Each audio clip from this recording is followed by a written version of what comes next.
Bismillahirrahmanirrahim. Assalamualaikum warahmatullahi wabarakatuh. Ingin mengabarkan bahwa kondisi Masjidil Aqsa sekarang sedang sangat genting sekali. Mohon doa dari semua sahabat, laporan dari para pejuang yang sedang ada di garis depan. Saat ini masjid sudah porak-poranda. Tentara Israel sudah penjajah masuk ke dalam dan sudah berani dengan beberapa bom-bom yang akhirnya merusak bahagian-bahagian masjid yang ada di sana, dan asap sudah membumbung tinggi terlihat dari luar masjid. Dari atas Bukit Zaitun juga sudah terlihat banyak sekali asap yang keluar dari komplek masjid, dan banyak sekali suara-suara ambulan yang membawa korban yang keluar dari masjid karena penjajah Yahudi laknatullah sudah betul-betul membabi buta ketika mereka menembaki para mu'takifin yang ada di sana. Perlu disampaikan juga kepada para sahabat, ini bukan begitu saja terjadi, tetapi ini sudah terjadi dari awal Ramadan. Bagaimana proses ini terjadi karena mereka sudah berkeinginan betul untuk bisa mengambil alih Masjidil Aqsa. Diawali dengan awal Ramadan kemarin ketika ada beberapa orang yang masuk menyerupai atau masuk sebagai seorang menyamar sebagai seorang muslim, tapi ternyata membawa banyak senjata tajam, dan ketika tertangkap mereka menginginkan, katanya pengakuan mereka ingin membunuh orang yang sedang sholat, dan ketika ditangkap diberikan kepada pihak berwenang, tapi ternyata justru dibebaskan oleh penjajah Israel, dan itu membuat marah kaum muslimin. Tapi ternyata tidak berhenti sampai di situ. Banyak sekali di awal-awal Ramadan anak-anak kecil kaum muslimin disiksa oleh orang-orang Israel. Ketika ada wanita yang lewat komplek pemukiman Yahudi, dicopot jilbabnya, sehingga akhirnya membuat kaum muslimin itu marah. Tetapi yang marah justru ditangkap oleh penjajah Israel.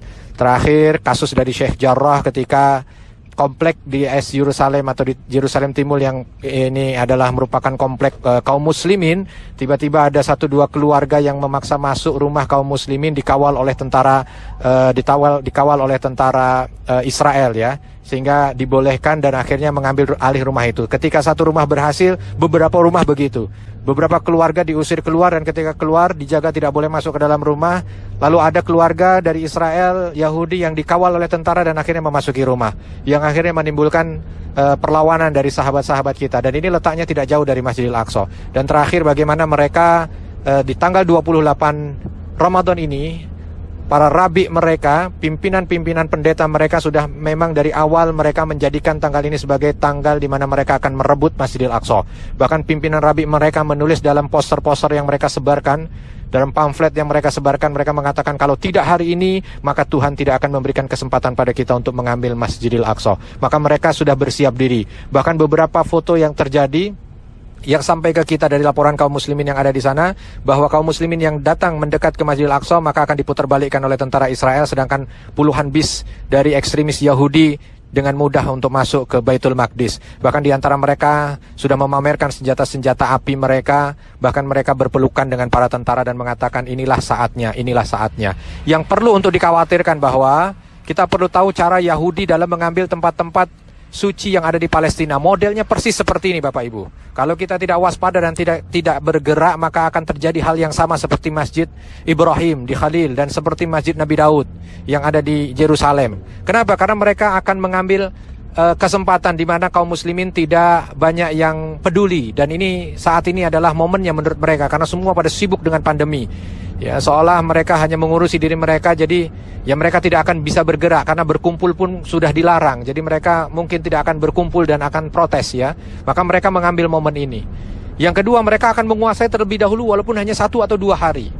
Nah, ketika 1-2 hari terkuasai dan mungkin kaum muslimin akan melawan, terjadi pertumpahan darah, mereka akan membawanya ke pengadilan. Tetapi kita tahu bahwa pengadilannya adalah penjajah.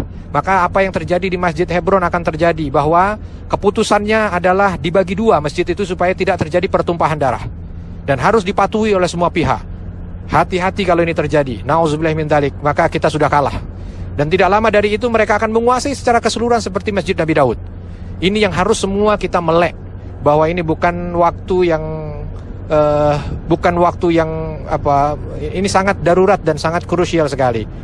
Mudah-mudahan sahabat kita di sana diberikan kekuatan. Tetapi kondisi terakhir nampaknya agak sangat berat sekali. Minimal kalau mereka bisa masuk dan menguasai, ini akan sangat buruk bagi kita.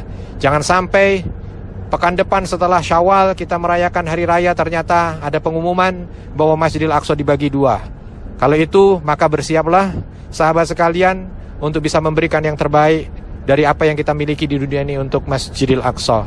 Sekian, mudah-mudahan ini memberikan sedikit gambaran dan terus membuat sahabat-sahabat melakukan hal yang terbaik. Hal yang terbaik yang bisa kita lakukan adalah doa.